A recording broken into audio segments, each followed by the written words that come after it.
Welcome back to another episode of WREI TV. I'm Alex. We got my boy Harrison here and a very special guest, Ronald. Hey, I'm Ronald. Welcome to the show, Ronald, brother. Thank you for having me. This guy right here works in Vicente Realty. Yes. Man of many talents, many money-making ways. And how long have we known each other for? Quite some time. It's almost 10 years. I mean, you've been here from the very beginning. Yeah, with so us. You've always been with Vicente? I started Realty? with Keller Williams, Okay. and for 3 years. Back in 2013, I did a deal with Adeline and Brockton, and then that's how we connected. And since then, I've been here. And I don't know why. I can't leave. Yeah. So since we started in real estate, because we joined Vicente Realty in like 2016. Yeah. I was there before. Believe it or not, I got my license back in 2008. It's good, almost like 16 years, man. Wow. So wait, really 16 years ago? Yeah, I guess it was. Yeah, but when I got my license, I was working for Bank of America, and I was just like, man, everybody's getting a license. I got my license, but I did not use my license from 2008 to 2009. So I was just having Peak the of real license. estate. Yeah. I know. And imagine Maybe when the that was market for the crashed. best. We're going great. Yeah. Again, thank you for having me. So the last guy on this show, I'm so happy he's over. He couldn't speak French. Can you speak French? Hey, I'm gonna speak Creole. Sac passé. Most people know that. They say naboule. So, c'est bonjour, bonsoir, comment ça va? Ouais. Comment ça va? Hey, Yeah. comment ça va? Ouais, ça. So just kidding. Adelina was just on, and he was denigrating himself. Is that the word about his French? Yes. Yeah, and I know you rock some French. Absolutely. So what's business been like for you? What's 2025 look like? I think 2025 is gonna be a great year. So we've been doing this for quite some time, and there's some hard, just like no time. It's just like ups and downs. 2023 and 2024 was hard, man. Yeah, I can tell you. Yeah. What was That's hard. refreshing to hear. that's It was hard. It was hard. It's as you were saying earlier, so we actually wear many hats, but I lost almost $1 million in 2022 and 2023. So it was a good punch on my stomach. So yeah. Through just like deals that you were doing. So what happened? I wanted to diversify my portfolio, and I get into transportation, man. And I started buying trailers and things like that. And it was not good. 7 months cross later. logistics off my list of businesses. It was a headache. You got all kind of anxiety.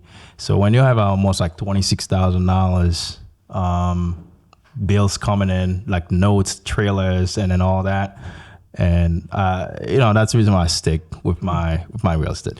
So what do you think? What made it so challenging, the logistics business? I think there was a lot of people that was getting into that business, but they didn't get a lot of information about it. I'm a very risky guy when I'm taking risks. I go big. It's either I win big or I lose big.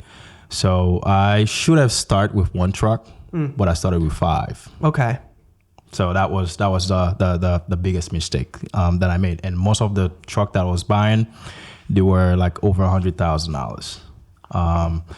Plates, sales tax, and then one thing you wouldn't believe, and one of the driver was stealing fuel because they got a platinum American Express card for employee that I gave them. So every 2 days he's paying like $1,000, and find out those guys, they can pull up into a gas station, right? Mm-hmm. And they actually filling up another person truck, and then they take the cash. Wow. And, that guy used that card for $23,000 in 1 month. Wow. It was it's part of the business, and we bounce back. And 2025, it's gonna be one of our greatest year. So cool. I really admire you because you work your butt off. Oh yeah. Tell us what your day is like, please. The day is crazy. So my day usually start right around like 2 or 3 a.m. So I used to do a stock, just like cryptocurrency. I have to like read articles and things like that to see how the market is gonna be like before 9 a.m. I start reading, and by 3:30, 4, I'm checking email, and then I have notes that I'm doing because I have so much stuff going on. I can tell you, like a Google Calendar does not do anything for me. If you go to my car, I print my tasks, my daily tasks, even though I have it on my phone, and then I have a check mark while I'm in my car, and then doing it by 3:30, and I start just like checking email, replying, do things that I have to do by 4:30, and if my kids going to school by 5:30, I wake them up, make sure they're ready. By 6 to 8, I took a couple hours again, and then by 8:30, and then I gotta hit the gym, man. So you hit the gym. Yeah. Oh yeah. That's why you look so good. Listen, in that suit. I got to hit the gym by 8 a.m. I have multiple membership. The reason why I don't want to have any excuse not to work out. For example, I got I got LA Fitness. So if I go overseas, I got Gold Fitness. I got just like all kind of just like gym membership. So if I travel, there's no excuse because I don't like the hotel and resort gym. They only have a few little things to work out. I think that's actually keep me going, and I try to eat healthy. I don't drink, I don't smoke, and you got to keep it going, man. Yeah. So you're up at 2. I'll even give you 2:30. You're up at 2:30 at the latest. Yeah. You're working from 2:30 to 6. Yeah. On number of things, and those are like great. So- those are great windows. Like before or after like the workday, it's a great time to do tasks without being bothered. Absolutely. And by 10 or 11, and then that's when I hit the road. So my office is actually in Fall River.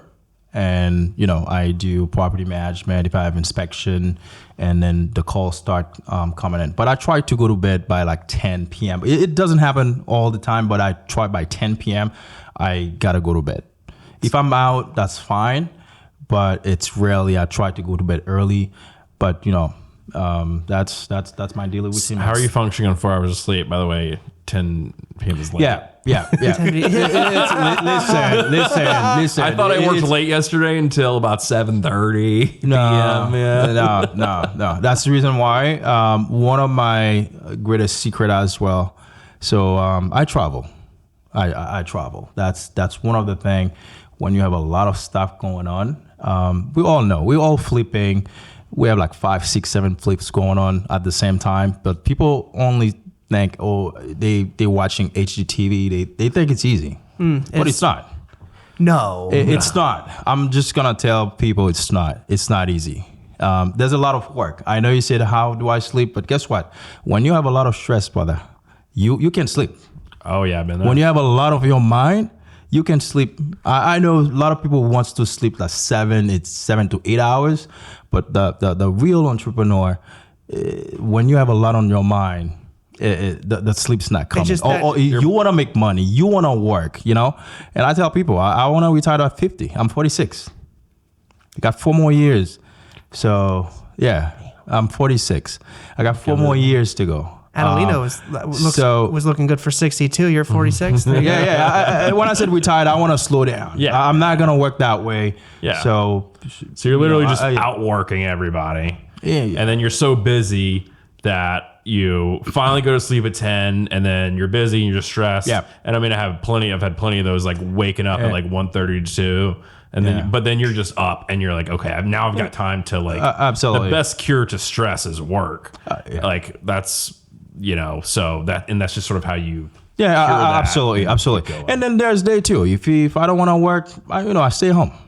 I don't have to go and clock in somewhere, and then I have to show up to an office. I got my office. I'd rather be on the road, man. Yeah. I'd rather just like do an inspection, just like driving by, getting calls, and as I said, I as a GC, I'm just like I have my own property management. I got everything in house, and I'm sure you're gonna ask me a question. Why do I have those in house? But I'll answer the question later. Well, we get it. We do that too, but I'm sure other people would love to hear your perspective. I think in this business we all learn. Chasing contractors it's not fun. It's not fun. It's not fun. When I started full time, actually 10 years ago. And you call the guy, say, hey, I'm coming to get your roof done. I was working, I was in the office. And the next thing, they never show up, right? They never show up. You think they're working, they're not working.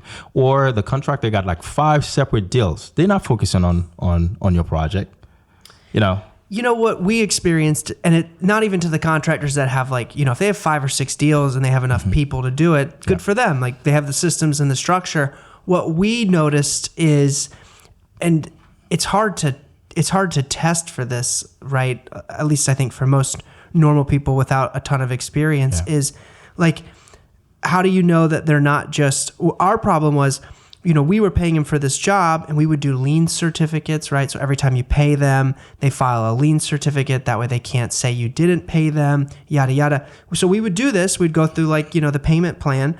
And after we do the lien waiver, we'd pay them. And we'd think things were going okay.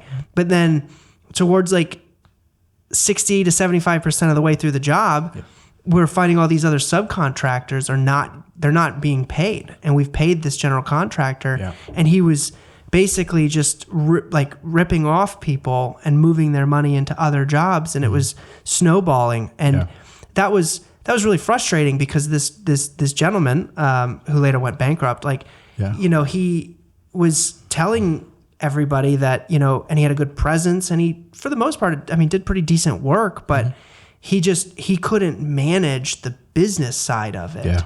And I, for what it's worth, I understand it's hard. No, it's a lot of moving pieces. It's a lot of moving piece. I think my experience come as well because I work for Bank of America and Santander for 15 years. I have a little bit of knowledge of finance. I can do a lot of stuff. And then I start buying property 20 years ago. I bought my first property in Brockton. And I do what we call a market analysis. I go where investors don't want to go. Yeah. And when I was in Brockton back in 2014, 2015, I was buying 3-family for $150. Right. Because all the big investors, they wanted to stay in Brockton, in Boston. And then I come to Brockton, start picking up properties, 3 acres for $300,000. And then now in 2019, I call Adelino, but I know he was saying something about just helping people. I was so overloaded. I said, you know what, sell all my properties. So that's when he started putting those on the market. And I go to my next target. And just to return to the question that you guys asked, I think for me, I'm always looking for the solution of the problem because I lost so much money chasing contractors and then things like that. Me and a couple guys, we started investing in Biddeford, Maine.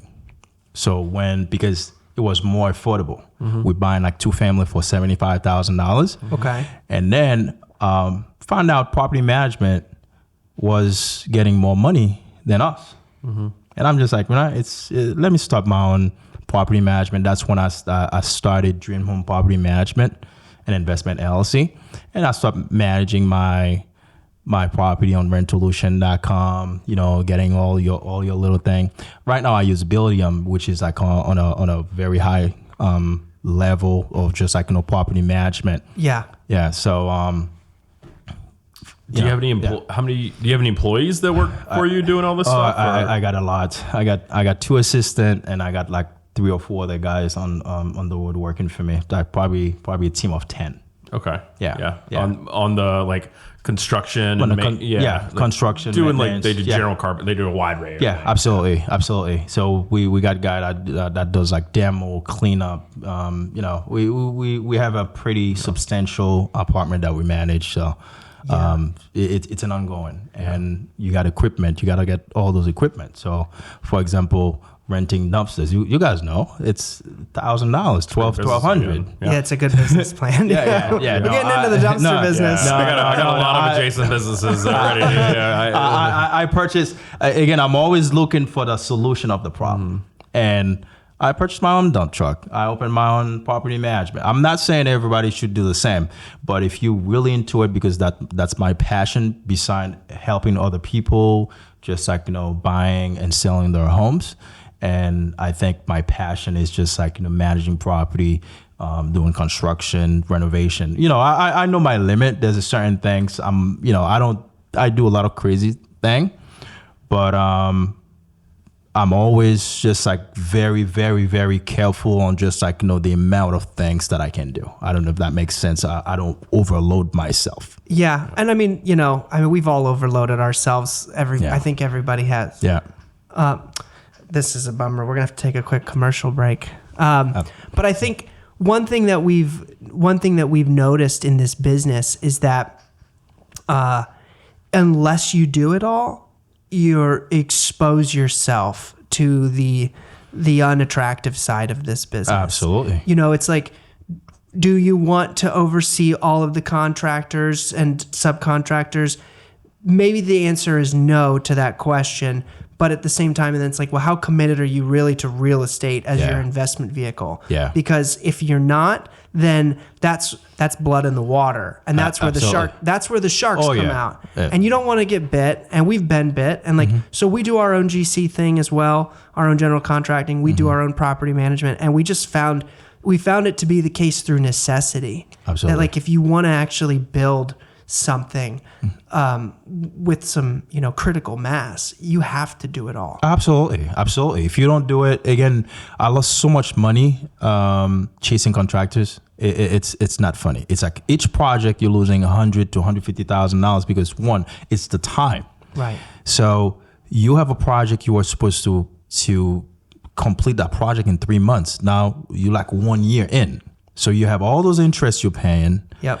And then extra, you got either a plumber, like electrician, that actually just like delay your project. That's where you're losing money. I mean, the private lender, they are the one making money. Yep, it pays to be the bank. It's good. It's good. If we open up a bank, you want to be bankers with us? Listen, I'm ready. You need one more business. Let's doing it. I'm ready. We got the experience. We used to manage all those branches. I think I can put my knowledge to good use. You guys just saw the formation of our bank happen in real time. Let's do it. Welcome back to WREI Talk Radio. We have an ad read? Yeah. Word from our newest new sponsor of this episode, Pocket Lawyer, because legal trouble can happen at any time. Ever wish you had a lawyer in your pocket? Well, now you can. Pocket Lawyer is a tiny pre-recorded device that plays vague legal phrases like, "I'd like to speak with my attorney," and that's inadmissible in court at the press of a button. Is it legally binding? No. Is it hilarious? Absolutely. Call now. We'll throw in a pocket judge who bangs a tiny gavel and yells, "Overruled," for free. Thank you to Pocket Lawyer for sponsoring this episode of WREI TV.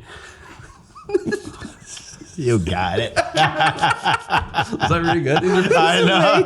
It's good. Did you know I read two, and Adelina goes, "So people are really paying you?" And I go, "No, these are fake ad reads." It's good. Hey. Okay, well now I'm laughing and I've completely lost my train of thought. Where were we before our last break? Or before this break? Ronald, where were we? Everyone thinks it's so easy. That's really hard. Yeah, we just we were talking about just how handsome you are and successful. There's we got the roller coaster. It's not always everything is green on the other side. People always say, "Okay, no problem. Those guys, they very successful. They could do a lot of that." But we all have a story of just like mistake that we make. So it's a business that every project is different.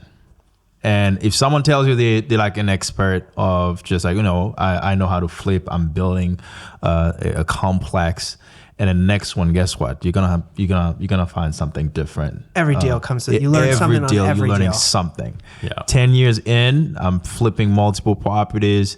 I'm doing probably like 10, 12 deals a year. on a low scale. I know some guy they want to go crazy, but it's just property. It's different.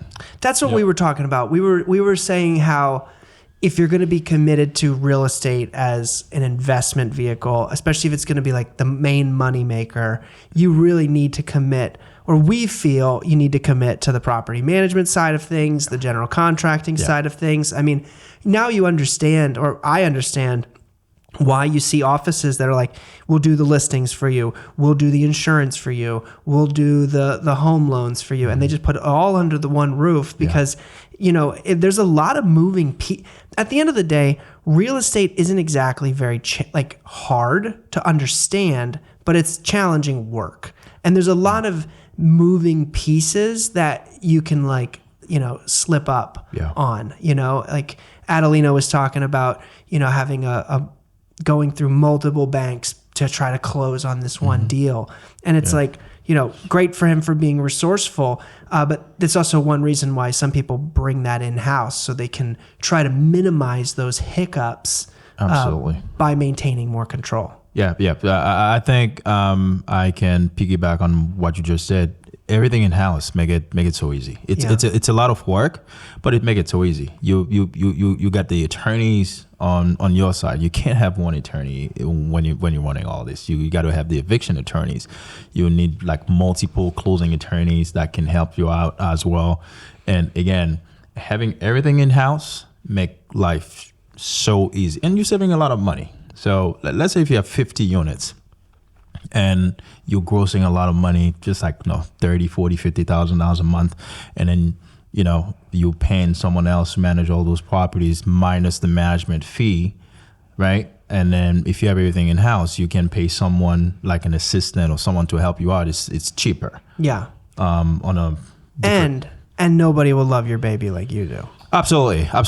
And also when I'm doing construction, I don't just go and slap just the paint on the wall and just want to make sure someone moved out on I take my time, do the renovation, because I know personally what I do.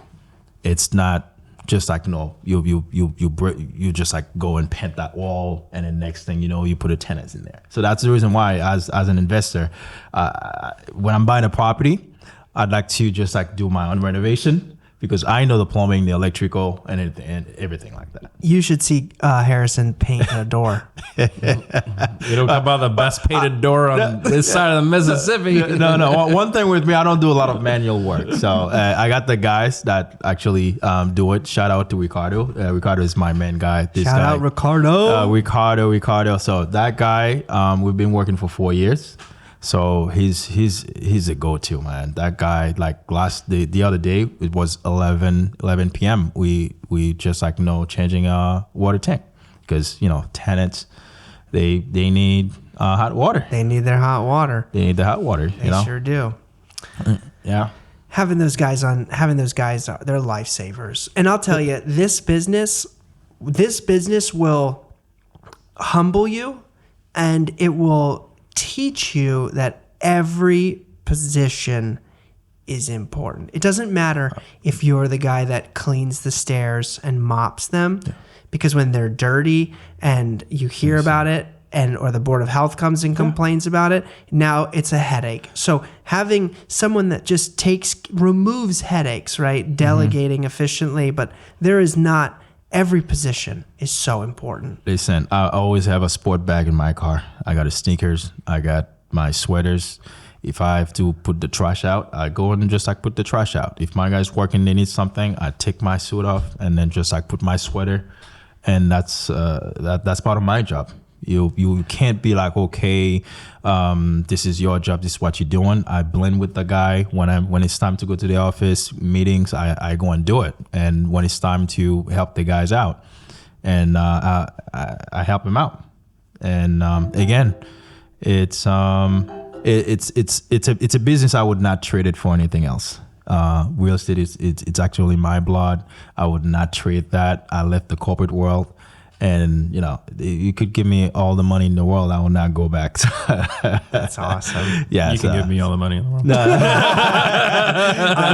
I might go back to corporate. Like Wilson became a passion. It's become a passion right Sure. now. It's become a passion. There's a lot of headaches. So, next podcast, I'll probably give you guys a story. Just a tenant that pulled a knife on me. Well, I mean, if you want to tease the next one, feel free to tell us about this knife story. Absolutely. I mean, it was actually in Holyoke, and Great, wonderful. That's where we are. 183 High Street. So, Oh my god. so yeah, we went there. We're just opening a door. The guy didn't know if we were the new landlord, and then he pulled a knife on us. Yeah. I mean, it was kind of like not scary, but you have to stand because you don't know what's going to happen, and this type. And then I have tenants that actually they've been incarcerated before, so those guys, they living in your apartment. You're always watching your back because you don't know. People own, having tenants, it could be it's a good thing. Again, I'm gonna stay on the positive side of it.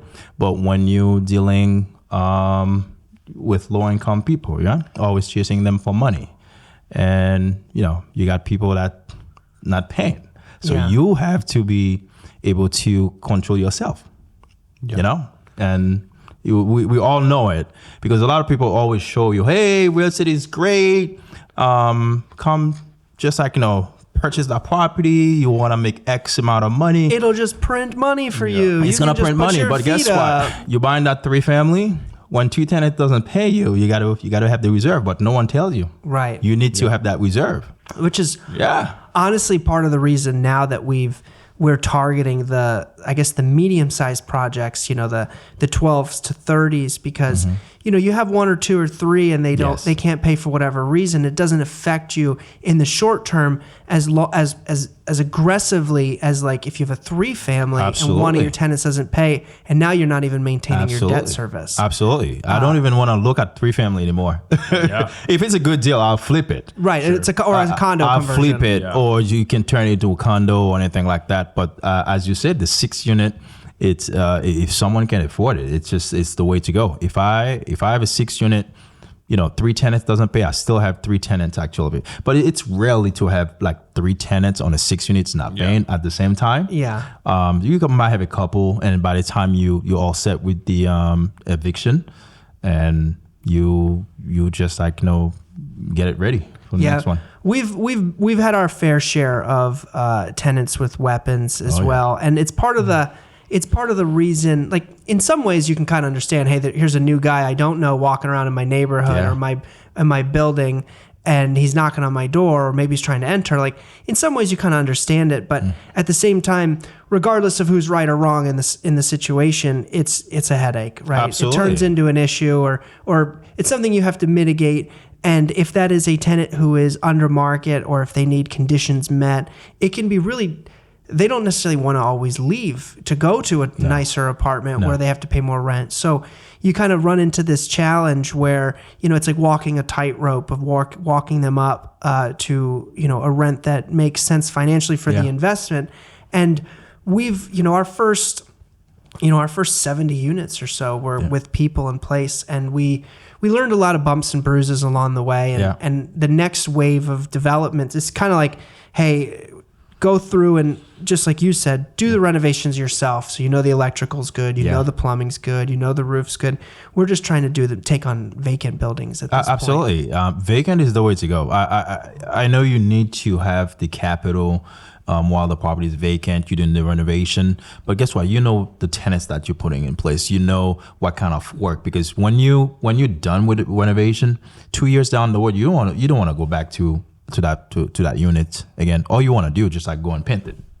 Yeah. Right. Yeah. And so many of we're working in similar markets in these New England markets where a lot of this housing stock is just really old. Yeah. Now, unless you're doing, new construction in some of these really high end market, like in a South Boston or something, that type of real estate investment and construction is going to be like way different than what we're experiencing. But when we're talking about, acquiring existing buildings. You have so much infrastructure that's outdated. Absolutely. There are a number of issues that can arise that'll end up costing you a lot more by trying to buy something with tenants in place, and maybe things are functioning, and you go in and you fix it up and you put some maybe new people in, but then you have some issues with maybe some of the existing tenants, and then you have problems with repairs because you've got 100-year-old cast iron plumbing, and there's all sorts of things that hidden costs that you didn't see initially because the deal kind of looked good and there were some tenants, and you're like, oh, this is a lighter lift. Right. In reality, you take that same building, you strip it down, you take it with nothing, and that's a much better deal. There's always something. There's always something. And then one thing for anyone looking to just invest in property, flipping, if handling tenants is not for you, it's always good to find a professional. Yeah.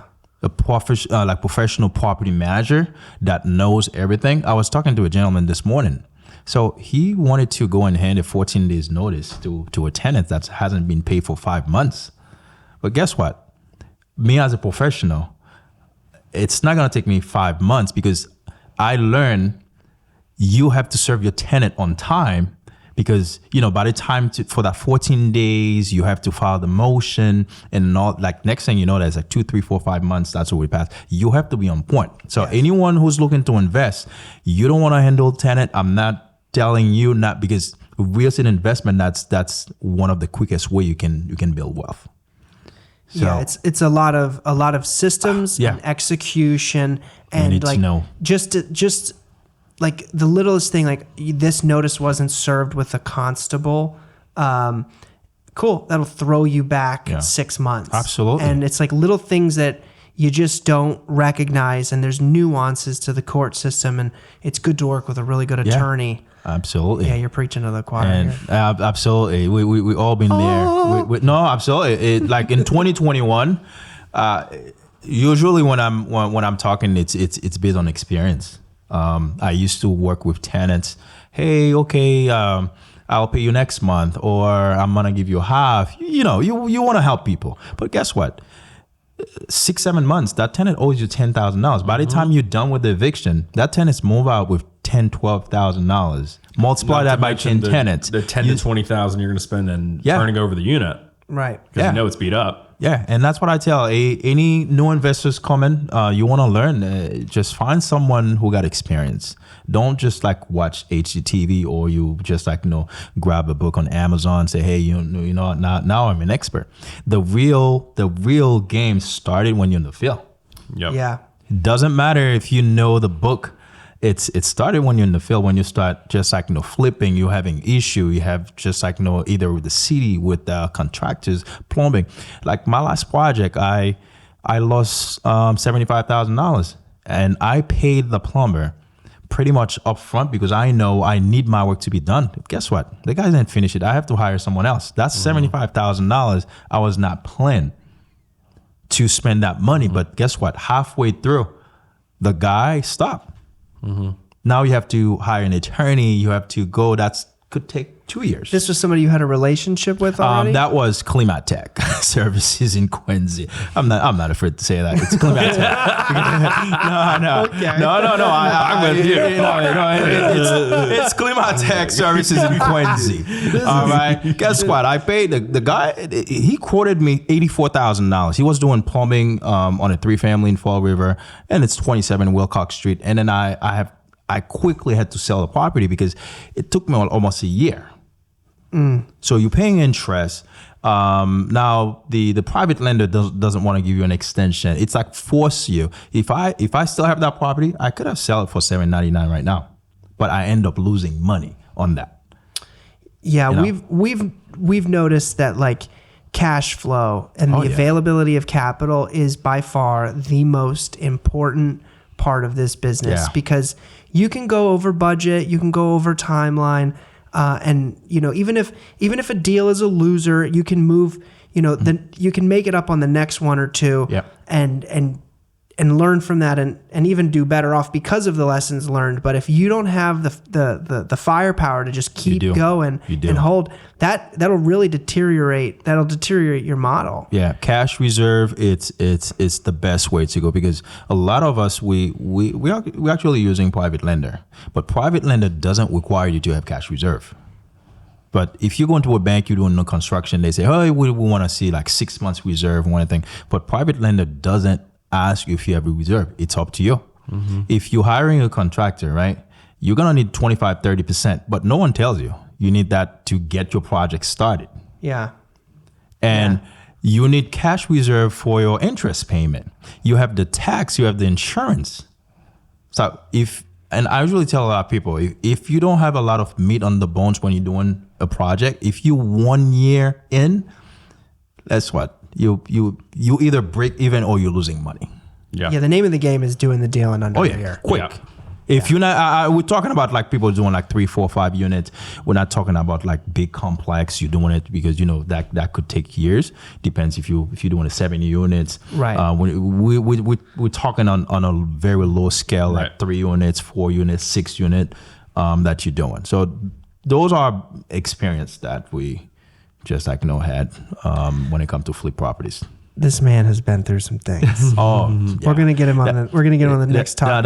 That's what I said. 2025 is the year, but guess what? We have all those years we learn. Yeah, 100%. And then we said we learned from this one here, and 2025 we're on fire, brother. Hey, I mean, you got hot cars. So you I know. How do you like the Cybertruck? Oh, it's good. It's good. I think a lot of people. There's a lot of hates, brother. You get the finger a lot driving around. I shipped that car to Miami, and so when I go there with the kids, and we can drive it. But there's a lot of hate. There's a lot of people who's curious about the car. But guess what? It's a fun car to drive. Yeah, it's very fun to drive. But people only see the shape of the car, but the tech behind it, I love it. Shout out to Reggie too. I know he's always teasing me with his hair. No, it's fun until you drive a Tesla. When I was driving mine here, and I did not want to just like drive any other car. I got all the I got the Range Rover, the S560, but the Cyber I was never a big fan until I started driving it. Mr. Musk, if you would like to sponsor the Wollaston REI team Absolutely. with Cybertrucks, or honestly, I want the bus. I really want the bus. Which one's the bus? That's the autonomous one. One of the new ones. Yeah, the taxis coming to us. The bus taxi. We'll wrap it in. We'll wrap it in Wollaston Tesla, and we'll this will be an infamous day of how we got our fleet. No, absolutely. And for mine, it was a great advertising. So I put my logo on it. If I go to Home Depot, someone see it. While you're taking the photo, you're taking my. It sticks out. Oh no, it sticks out. You're gonna get eyes. I look at everyone. I got some business, and when I go to Home Depot, I don't care. I mean, the business it's actually paying for the car. It's just like for everything. And now it's a write-off. It's a write-off. So people don't understand. So when you're doing real estate, like the taxes, all the write-off, but they see you travel. But guess what? All those expense, like the cars and everything. So I'd rather just have the car, enjoy it, and then just write it off. Yeah. So I do wish it was a little bigger. Oh, it's massive. What are you talking about? Oh, if you it's huge. No, I wish it was bigger. Oh no, you just need to drive it. So it's a lot of space. Can we let Harrison drive this out? we'll let you drive it one day. Mine's still on reserve. Did you get your license cleared up? No, I'm just kidding. Yeah. No, definitely. No, he has no license problems for the record. Yeah. No, I'm actually the one on top of my license. Yeah, 100%. I'm the least. We don't have to. I already have my real ID. Who's the? I think I have a real ID. Does it say real ID on it? Oh, I think so. It's like the new one. You had to go in person to get it. I did. Oh, maybe you did. Yeah. Look at that. Yeah. I know I'm the worst when it comes to hey, redo your inspection sticker. Hey, renew this. I always wait to the last minute. something I'm working on being better at. No, absolutely. One day you definitely need an assistant. I'm getting an executive assistant. It's time. So it's gonna make your life easy. So if you're on the road, you can call them. I asked Harrison to put on a wig, and he was like, "No." I was like, "Okay, you're so much better than me." Absolutely. Yeah, that's what we do, and it's every day we're learning. It's again, I would not trade real estate for anything else. You do. You're one of the few people that I know that does deals outside of the state. Oh yeah. Tell me about this. All right. So what I usually do for the past like 5 years, I'm just doing market analysis. Sometimes I remember when Bridgeport, Connecticut was there, Pawtucket, Rhode Island, and I'm always looking at the trend and then where it's going. And then I'm just like, okay, what's the next market? Because Massachusetts, it's crazy. Everywhere. It's like you go to Springfield now. Springfield, they usually tell you, oh, it's dangerous. It's one of the worst area. But guess what? All the investors going there. Mm-hmm. And for like 5, 6, 7 years, I was looking at Detroit, right? And I'm just like, I don't know how I feel about just like going out of state. And somehow I've been looking at Cleveland, and I think it was a good pick. It's still good. It reminds me of when I went to Biddeford, Maine, because the property I was buying $75,000 in Biddeford, Maine, it's like $450 now, $500. Whoa! Again, sheesh! Right here in Brockton. You look that up right now. No, yeah, Biddeford, Maine. Try 65. Biddeford, Maine real estate. I get 3 letters in. 65. Stop listening to me. 65 Biddeford, Maine. And just to go back, again, Brockton, people didn't want to go to Brockton because they said, oh, Brockton, you're going to get shot. That's what they said to me. Oh yeah, you're going to get shot in Brockton. It's only for Haitian and Cape Verdean. Those are the only 2 people that lives there. What's in Brockton? People never wanted to go to Brockton. But guess what? Look at Brockton now. Yeah. You're getting 3 families selling for $1 million. Yeah. Roaring Kitty lives in Brockton. Yeah. Shout out Roaring Kitty. You know what I'm talking about? No. The guy that the GameStop is a little off topic. The GameStop. Yes. GameStop stock guy. Yeah. He goes on his online pseudonym or whatever is Roaring Kitty. I think he still lives in Brockton. Before I answer your question about Cleveland, so when I went to Fall River, because it was just like it's a crackhead area, what would you do there? In Cleveland? No. And in Fall River, I'm gonna give you the story, like the way I look for the next market, the next wave.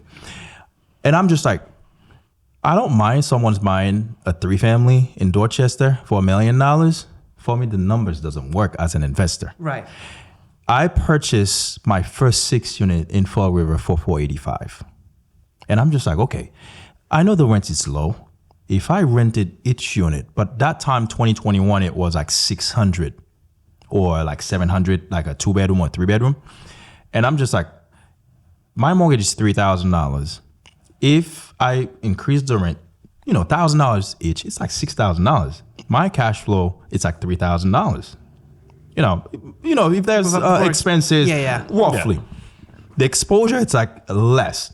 If I purchase $1 million, 3-family, right? But I know some investors, they might convert it into condo. Well, I'm just talking about just like normal, regular working people. Yeah. And guess what? You can rent those at that time like $3,000. That's $9,000, but your mortgage is $7,000. If one of your tenants doesn't pay you, guess what? Yeah, and that's $1 million not for a 6-family. Yeah. Right. That's for a 3-family. No, for a 3-family. I was just telling you the difference when I went there. So the numbers make sense to go to Fall River, buy 6 unit for $485 versus someone buying $1 million 3-family in Dorchester. 100%. But guess what? Right now, 3 years later, the numbers still make sense. So the market, it's actually going crazy. Like 3-bedrooms going like for $2,000, $2,300 right now. The trend's coming on the 24th. In Fall River, it was a good pick. So for 3 years, I've been looking for my next market, but I think Cleveland, Ohio was my next market. And people don't understand. So I start buying property in Cleveland. I don't even see the property. So My first property, I bought it in Cleveland for $70,000 at three units. And then 3 units for 70,000. Oh yeah. But guess what? I don't know if I have to say that on the podcast. I bought it, and I probably spent like $20,000 renovated. The people who doesn't know, because I make my research, they probably say, "Oh, Cleveland is in all that crackhead area." Section 8 is paying, right, for a 2-bedroom like $1,100, or for a 3-bedroom $1,300. How much is my mortgage? Yeah, it's pennies. My mortgage, $500. My mortgage was like probably $1,000 because after renovation, I rented the first floor for $1,000, the second floor for $1,032, and then the third floor for $900. Wow. So it's almost like $3,000 that you get. It's forget about I paid $100,000 for that property, Right. but probably 3 months later I sold it to one of my good friends for $150,000. But I still pick up property for $42,000. But now I list it for $150,000. But I'm not gonna sell it because it's gonna be a big mistake. Yeah. Because the market start going. Because 3 years ago, right, or just because I started investing in Cleveland 7 months ago. And cash flow. I mean, It's cash flow. Yeah. Why everybody who invests in general wants to make more money. So Yeah. like, if you're making good money off the cash flow, like why would you sell it? Oh yeah. What do you really? I mean, unless you need some crazy big purchase. Yeah, unless you're exiting for. Check that property out. You don't just want to sell for just to sell Yeah, because right. I can make money, but you want to be selling and exiting Yeah. for a reason. Yeah, And the reason's gonna be good or bad. And I was doing some crazy stuff. People always think, "Oh, this guy's crazy. He's doing some crazy." Guess what? I'm picking up properties. I'm just sitting on those properties. What was that first one? The first one was 11309 Parkview Ave, right? And then I own Love that name. Cleveland. in Cleveland, Ohio, right? Shout out to Parkview. Oh no, Parkview. Shout And I'm out gonna to give my you another. Parkview. I'm going to give you another You one. bought this for $70,000. Yeah, like right around that. Yeah. Yeah. So Coming on that, the find cash that flow. flip. Listen, the cash flow was good. The cash flow was good, and I still own probably. I don't want to give the numbers, but I still own probably like 9 multis there. So He chuckled. you cut that, okay? It's okay. No, that's fine. We keep it real. No. We keep it real. Again, so the numbers work. So all the people who wants to stay in Brockton by $1 million house, that's fine. I'm happy for you. But I'm looking for the next opportunity. Yeah. So take a look at 42 Forest Ave. 42 Forest. Yeah, Forest with one R. Forest Ave. I bought Cleveland? it in Cleveland. It's a duplex. You know how much I paid for that? No. Nobody did. $42,000. $42,000. So think about it 5 years from now, how much that property, the property around there, so it's over like 150. You got to be patient with real estate. Yes, it's not the get rich quick No. scheme that everybody says it is. It's not. Yeah, it's not like you go to bed and the next thing you wake up the market. You only need a few investor like me coming, because investors going just like to Cleveland like crazy from California, from New York, from Boston. But get a $42,000 duplex. Guess what? I'll buy 5 of them or 10 of them. Yeah, why not? Absolutely. So I'm sitting on some of those property because I know the market is going up. And so something people don't understand as well, I can sit on the property. I don't have to fix it. I don't have to just like put tenants or rush through it. I got all the property. I can do the write-off. So that's the reason why sometimes you see a vacant property, you're asking like, why that, like the owner's not doing anything. Yeah. The property is just sitting there. But guess what? You can, your tax bracket might be so high, and then you have that property. I mean, this is not a tax advised. You know, I'm not a licensed. Don't worry, we had one of these earlier too. Just for the book. It's not. And you have the property sitting there, and then you can just like write the write-offs. Yeah. You know, $42,000. My mortgage is $500, and then there's another single family. I paid $20,000 for it. Yeah. And I'm sitting on those. It's like $300 that I'm paying. But I'm doing the renovation one by one. I got 3 of them almost done. So I'm just going to fill it up and then go to the next one. But the market's already going up. That's one of the best parts about like investing in markets that are at lower price points. Oh, yeah. Because you're just automatically from the gate, your leverage and your risk is substantially lower. Absolutely, than absolutely. Like if you bought that, a $500,000 property, Right. or $1 million, like go whatever number, right? But your risk and your exposure, that's the word I was looking for. Your exposure is just that much higher on those. And Holyoke, Western Mass. Like we were looking, yesterday's Find That Flip episode, we were looking at a 2-family in Brockton that was like a little distressed that sold for $500,000, and like impressive. But you take that same $500,000 and you go to Western Massachusetts, and you're picking up 5 to 10 apartments for the same price point. Absolutely. And you get all these numbers, they just work off of all these deals work off of a formula and comps and appraisals. So you learn how to ebb and flow in that environment. Yeah.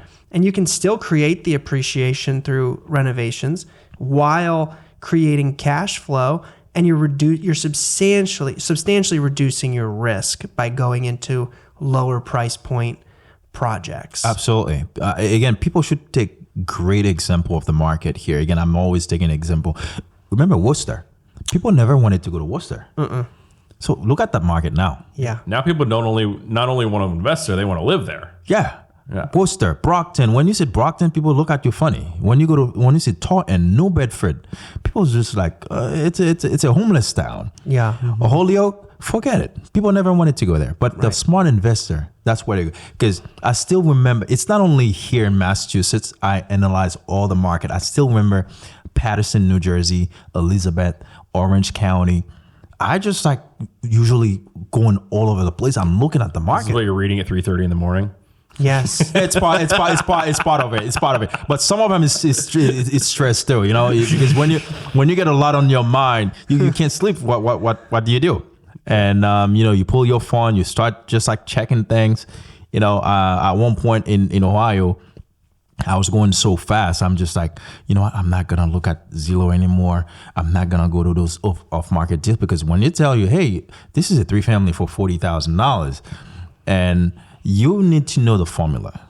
Yeah. And then for the investor out there. So when you know how to structure deals, it's easy.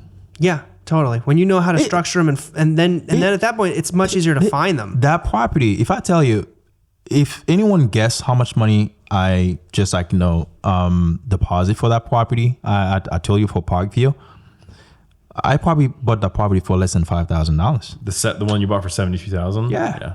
Guess what? It's so low. If you ask $10,000 back at closing, it's already covered. Right. Your closing costs pretty much everything. Yeah. 10% or 15% of that. Right. It's just like, it's pennies. You told me about Ohio. There's one, there's one got a little property. jelly. Absolutely. No, I mean, it's still early. jelly. Believe me, it's still early. I told you about it. I purchased a property, right? We should buy a plane. No, I think There's a multifamily for $1 in Cleveland. Listen, buying a plane, it's not that hard, man. When you're not traveling, you charter that plane. That's what I'm talking about. You charter that plane, but there's always opportunity, and the opportunity is not only in real estate. I'm a diverse investor, and then usually when I say I'm an entrepreneur. So real estate is in my blood. That's what I breathe. But it's something you've been doing like for 15, 20 years. So even though one day I'm going to retire, I might not want to retire because that's what I love. Yeah. What's the point of retiring? What's you don't the get to do what point? you love. Right. What's the point? Yeah, do what you love and you won't work a day. Yeah.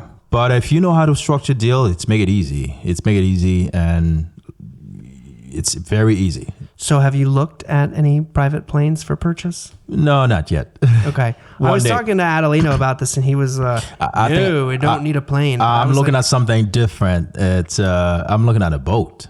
Okay, we were talking about boats too. Yeah. So mine is different. It's if the boat is not bringing money, I'm not buying it. All right. It's I got to charter that boat. So it's something overseas and things like that. You when I travel, I don't travel just for vacation or work.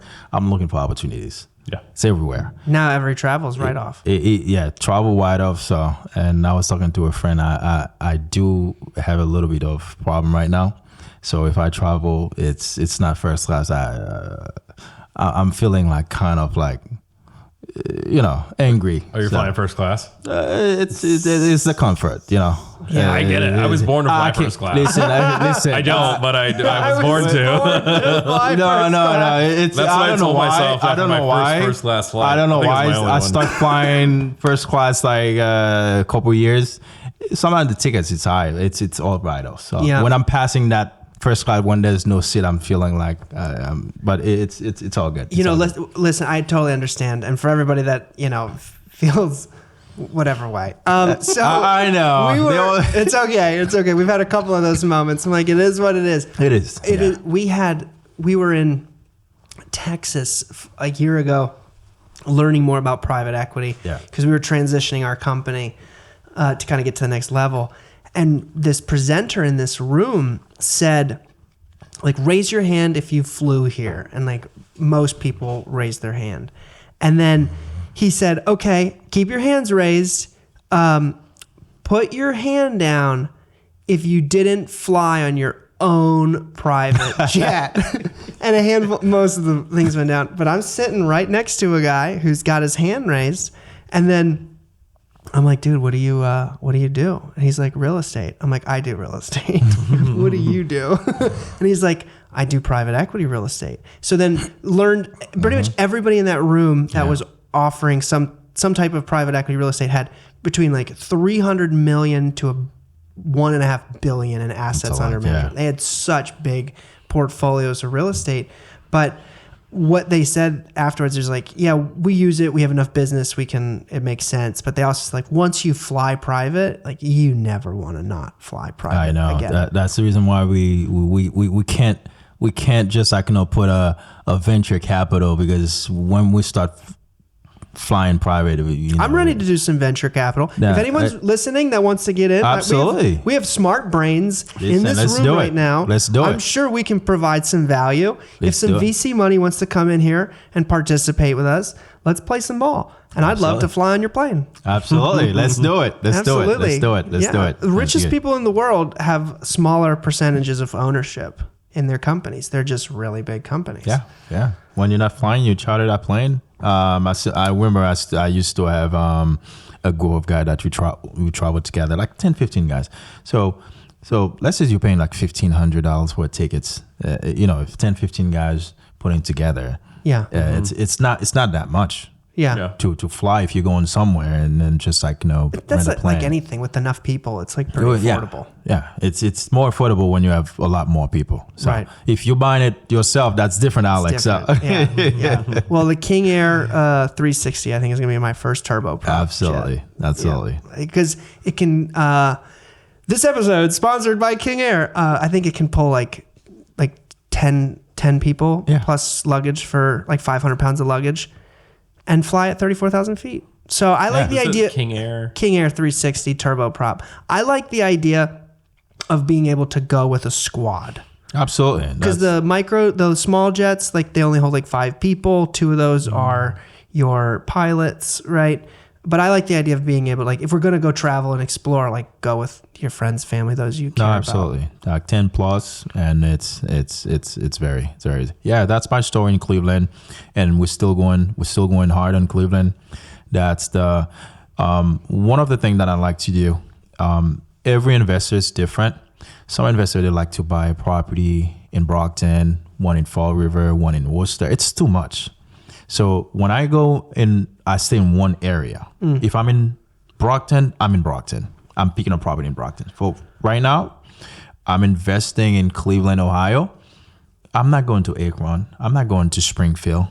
There's a lot of other areas. It's make it so easy for me to stay around the area. If I have a problem, if I'm doing inspection, so all my properties are there. The opportunities are there. But some people, they just don't want to take the risk. Yeah. I mean, it is what it is. If you don't take the chance, if you don't take the risk, you're going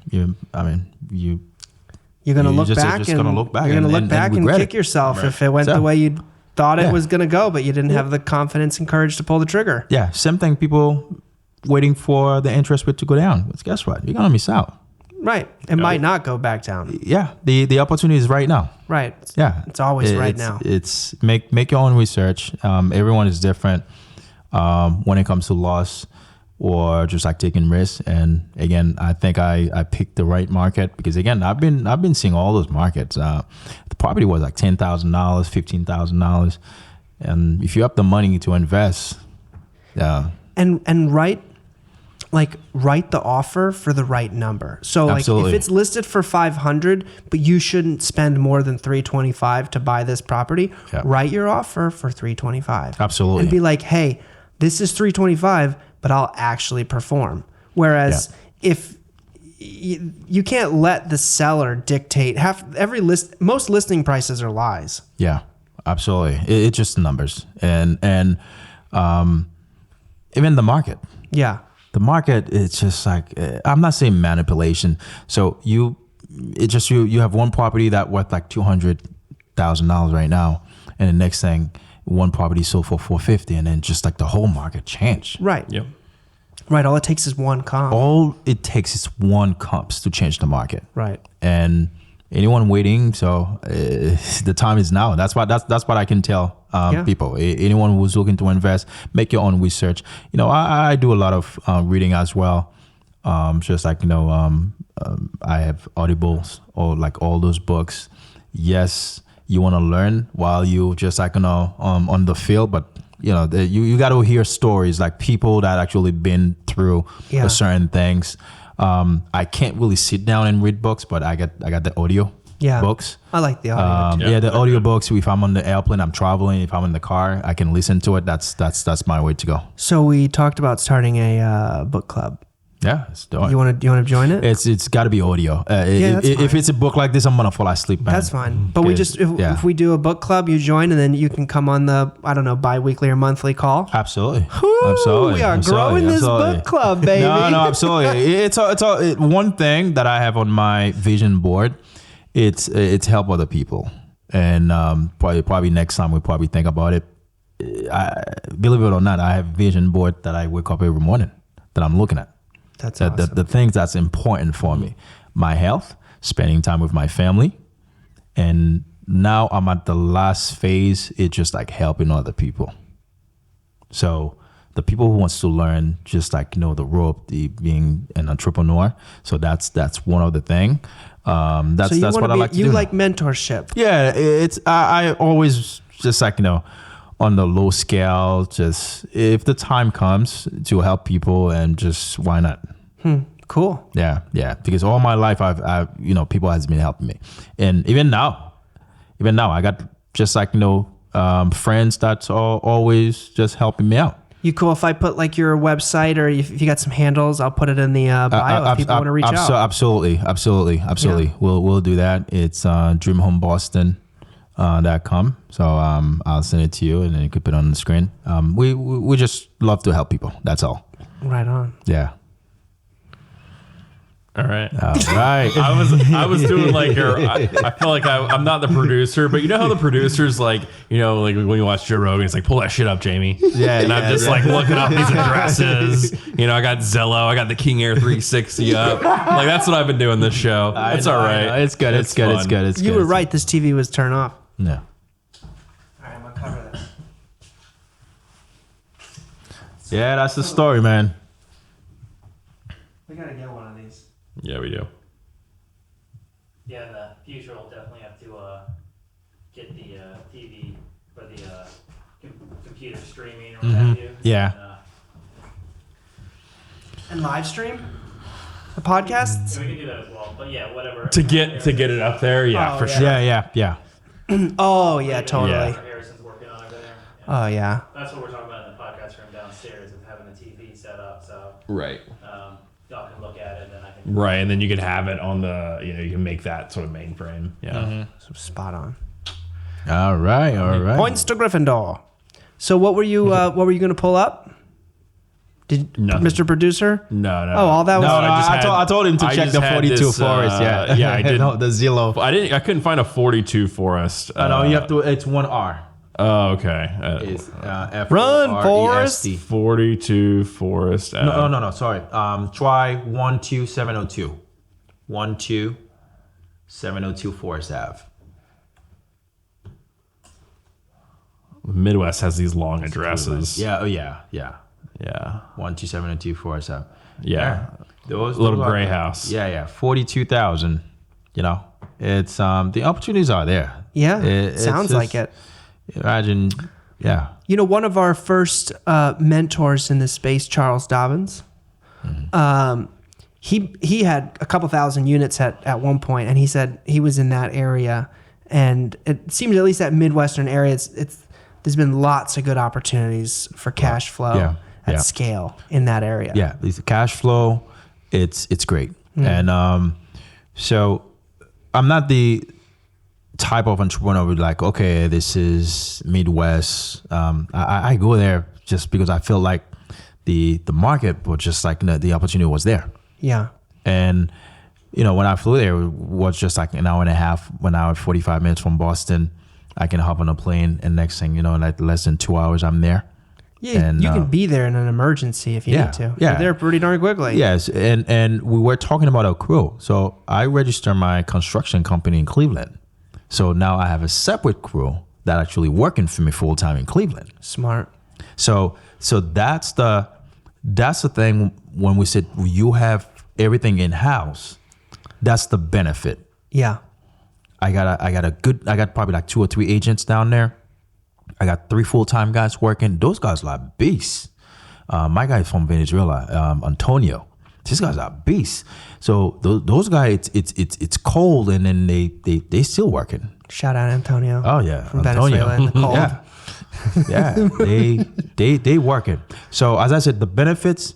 If someone have the opportunity, you can have a crew instead of chasing people to run around, because that guy go to Home Depot. All you have to do is just call me. Yeah. Yeah. One of our guys said it really Yeah. good the other day, because we had to hire a subcontractor to do. We had to hire a plumber to do and install a gas stove. Yeah. And it was like an older stove, and there was some.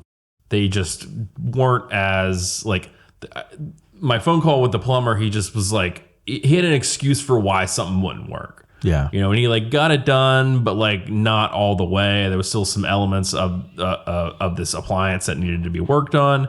And so I was talking to our maintenance director the next day, and he was like, you know, some of these subs, I understand they're necessary at times, but like they don't have your same vested interest in, like, they don't care about your vested interest the same way that we do, because like, you being successful is good for us, whereas like it's just a transaction to them. Yeah. Like they show up, they do whatever you ask them to, and they get paid and they leave. Yeah. But I mean, especially if you have, you know, you can build a really bad team, and like, Oh, absolutely. you know, Yeah. and it can be miserable. But if you've built a really good team, then you're all going to have, you know, your goals are going to be aligned. Absolutely. You're gonna have more success. Absolutely. Yeah. You know, we got good contractors. We got bad contractors. You know, the first guy, I would say the first crew that I had in Cleveland, the guy was good as well, but it was all about money. The guy's not even finished, so he needs to get paid.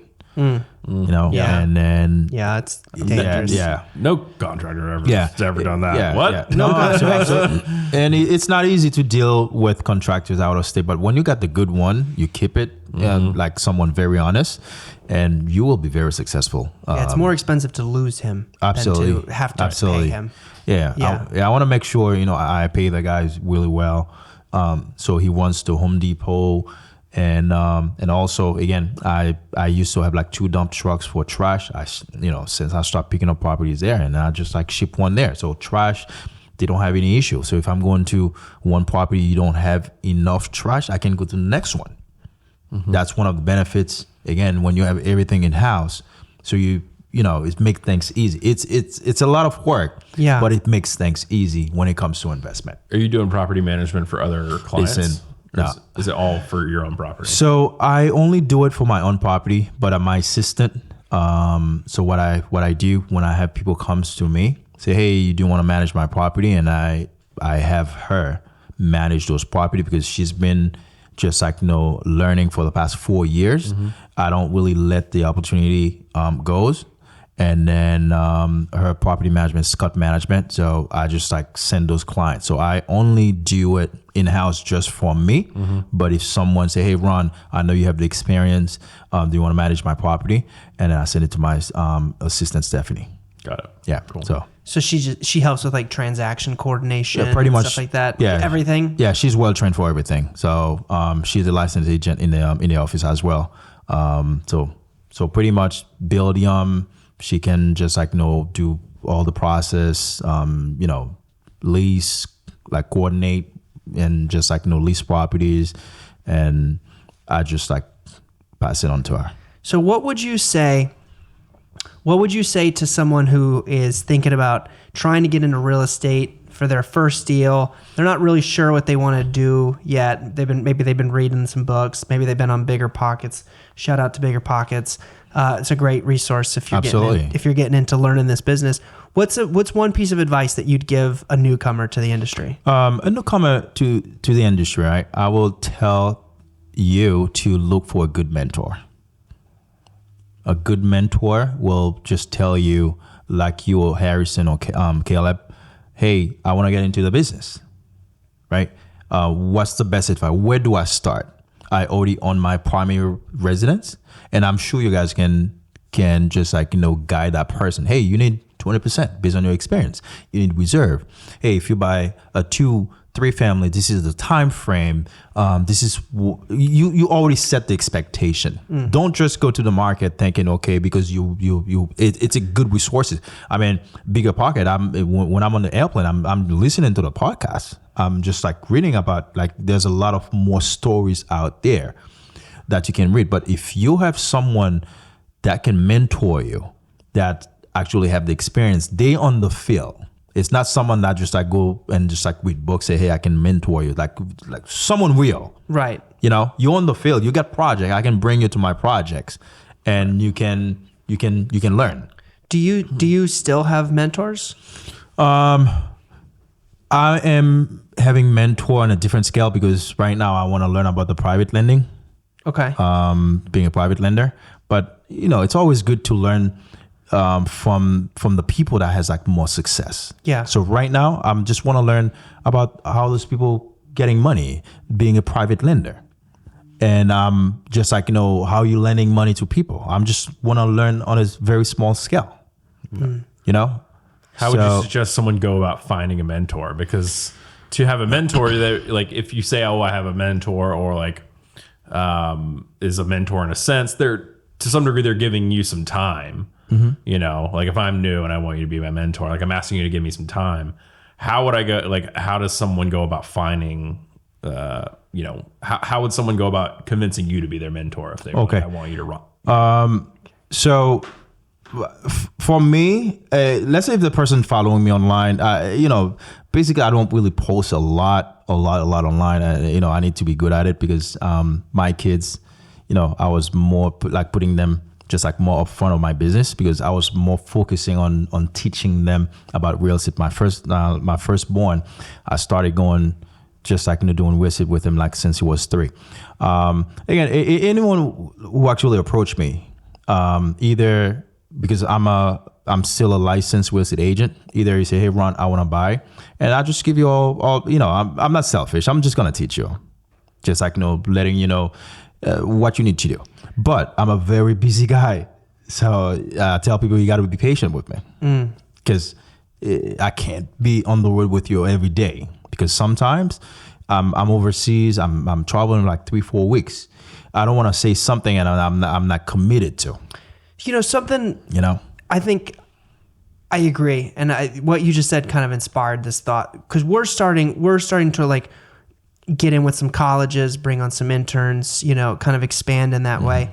And, as somebody, you got a lot of things going on, be persistent as well. Like if you want a mentor and you haven't gotten a flat out no from that professional that you're searching for, maybe don't like annoy the heck out of them, but follow up. I think follow up is the name of the game in every industry and across everything.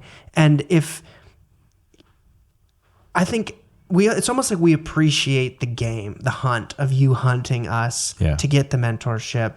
And so I would call, if you're looking, I would call a bunch of people and just flat out ask them to coffee and tell them you're looking for a mentor.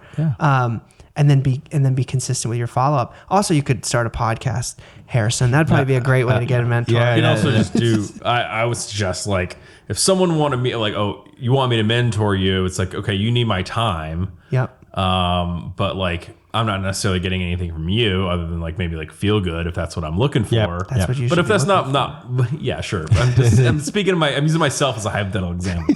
But if you're really if you're not necessarily counting on that person to like just want to feel good and teach someone out of the kindness of their heart, then like just do anything for them for free. Totally. Yeah. Provide Just be like, value. I will sweep your floors for free.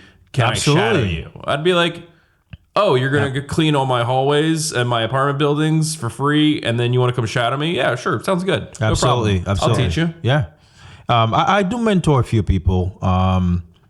And that guy he's been with me for a while. But sometimes he's been calling me for weeks. Can't get a hold, but he kept calling.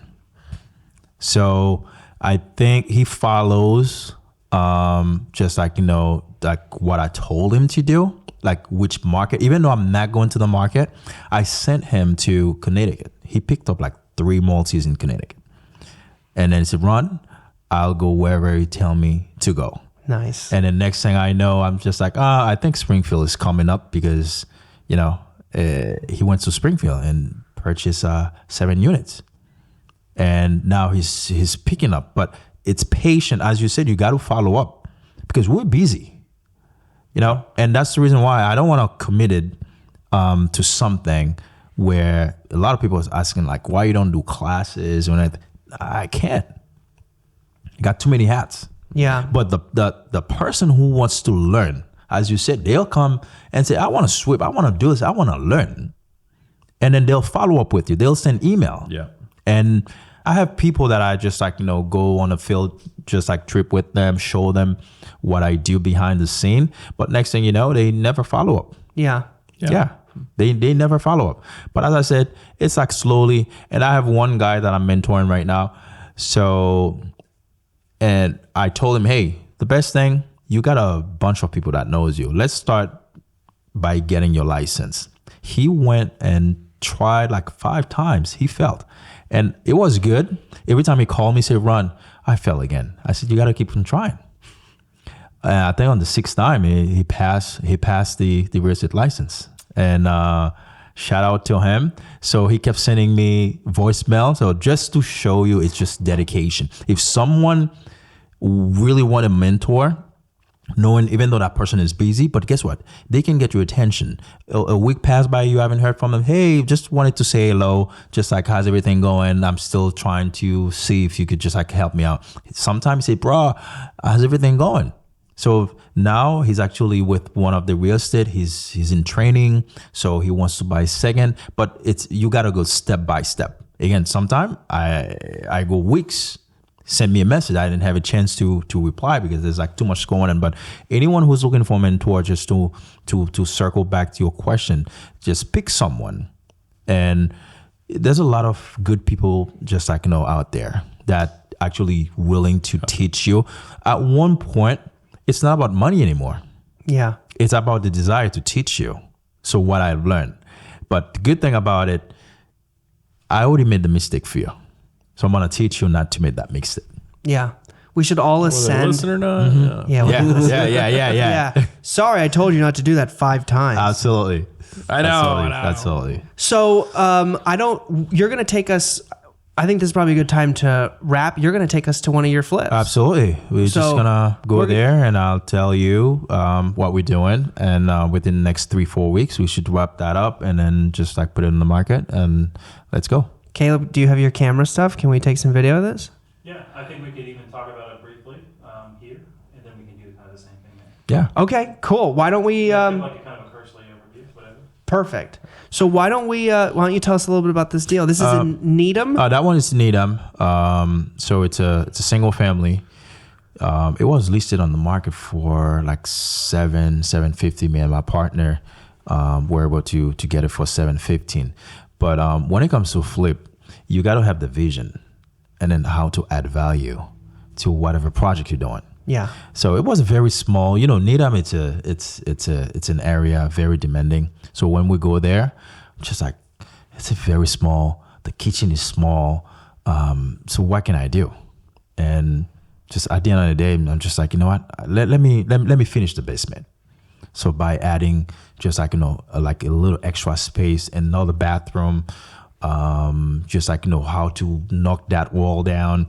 But even though the property is small, if you have the right vision, and then you can bring that to life and then just get the amount of money that you need for. So, we got some like little bumps down the road because I was supposed to finish that project in less than 2 months. We started in September and we're still going because, we got plumbing inspector, we got the just like, building. So now when you start opening walls, they say, hey, you got to insulate the whole building. Or when you touch the electrical panel, now you got to upgrade everything. So it was not in the plan. Yeah. Is this your first deal in Needham?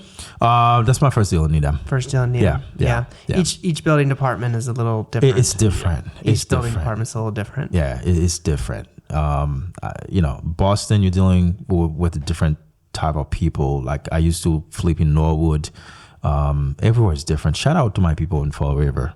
Those guys, they're good. They're the best. So what's the goal? The purchase 715 is the purchase. What's the renovation budget? And what are you hoping to sell? My budget is $100,000, and we're hoping to put it on the market for 1.1, 1.2.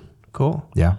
All right. Yeah. How big? You said it's a smaller home. It's a very smaller home. It's close to just like highway, like commute.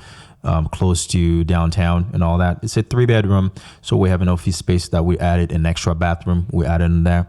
We have a garage. But it's a hot market. Yeah, it's a beautiful area. You wouldn't believe it. That property is like 2 steps away from the building department. So you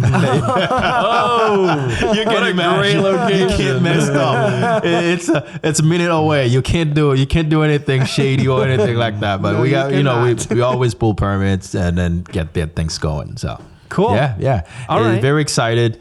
Again, with the experience, I try not to do a lot of projects. More projects, it's more headache.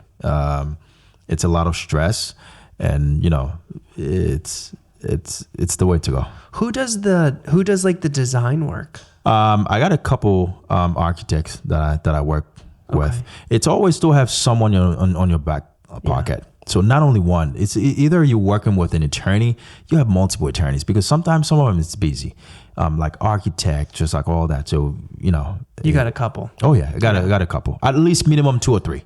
Harrison used to do all of our design and finish work. Yeah. Because in order to get the permit approved, we need the plan. With the team. We need a floor plan, so it's not something you can go with a piece of pencil. You can half draw the time it. you can't get a permit to do a kitchen renovation without a layout. Yeah. You can't just gone are the days of being able to hand draw your layouts. Oh no! Right now they ask for a real plan to whatever you're doing. You did so good on some of those hand-drawn plans too. And they got rejected. I have to see if I can find this. I got an old photo when we used to live at Club Sachem in Quincy, and you had different hair. I don't know. It's a funny photo, but there you are standing with your little hand-drawn floor plan. I think this is for a project in Brockton. I think so. And you were like, nope, didn't work. I worked on that for 2 hours for nothing. Because it was like, I didn't really think, in my opinion, the scope of the work and the renovation didn't necessarily I'm like, it's hard to go find an architect that'll just draw you a floor plan. Yeah. They want to do design, know? So you're like, okay, well, I don't think this really justifies an architect. I'm a licensed contractor. Yeah. If you're doing smallest things, like I said, a kitchen, a bath, or a bathroom renovation, they'll make you submit plans. This was maybe a little more extensive than just a kitchen, but I had these big I gave them all the information they were asking for. I was like, what information do you need? Yeah. Okay. I drew it all out and I put all the information they needed on there, and they still got rejected. They said, you need that stamp, you need that signature. I don't have a nice phrase for this, but It's a liability circle jerk, is what it is. I remember those Architect days. stamps. Oh, contractor to verify. Oh, well, it's on the owner. Oh, well, it's on the. Yeah. It's like it's on the insurance company. Who points to the building inspector? Who points to the owner? Points to the contractor? Points to the architect? Points to the engineer? Points. You know what I mean? Yeah. No, as long as you get the building inspector in, so you got to do everything. I still remember when I used to draw. I can't find a ruler, and I pull my credit cards, and then I got my sheet here, and I start drawing kitchens and then floor plans. Well, for real, I want to know what's the cabinet layout. I'm like, does it matter? Does it matter? I You know. need a penetration for the plumbing and the what? Who Yeah. cares? Yeah. It's a lot. It's a lot. Again, each project you're learning. It's a learning. Doesn't matter if you have 20, 15, 30 years in this business. Each project is different. You're gonna learn something different. Yeah. Yeah. Cool. Well, thanks for coming on the Thank you. WREI TV Talk Radio. Thank you for having me. And we're excited to go check out this project. All right, let's go. And I'm excited to do many more of these with you. Absolutely. There's a lot more story. For the past 10 years, those stories they kept coming in. So we're gonna be starting a separate podcast called Find That Flip podcast. Where, Absolutely.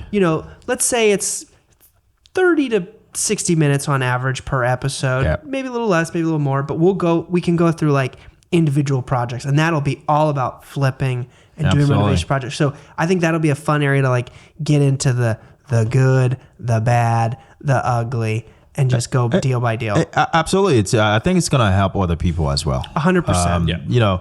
Again, most people, they selling you something, they showing you the grass is greener on the other side, but they never tell you like the headaches. Yeah. So if you can come up with something, we can tell them, hey, this is a project that I've done, and it takes me a year and a half. This is how much I spend. This is how much I make. I mean, this project will make money, but a lot of people, they always seeing the success, like either by the car you're driving, by the property you own, and then things like that. But behind the scene, there's a lot of work, Yeah.